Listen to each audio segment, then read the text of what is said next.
Habari za muda huu, Mwex Engineering tupo kiwandani hapa maeneo ya Morogoro. Tumekuja kuweza kufanya power auditing ambapo tutafanya demographic analysis, loop impedance, earth resistance, lakini pia demographic scanning, lakini pia power quality analysis. Kama unavyoona tumefunga kwa analyzer yetu kuweza kutambua size ya reactive power. Tunasema reactive power na power factor zitatusaidia kuweza kuangalia design size sahihi ya power factor correction.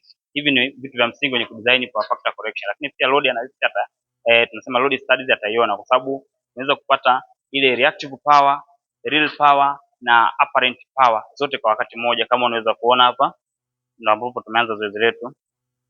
Unaweza kaona kwa hii itatusaidia kuweza baada ya mwishoni tutatoa ripoti ambayo itatupatia hizo taarifa zetu na kuweza kuangalia size sahihi ya power factor correction.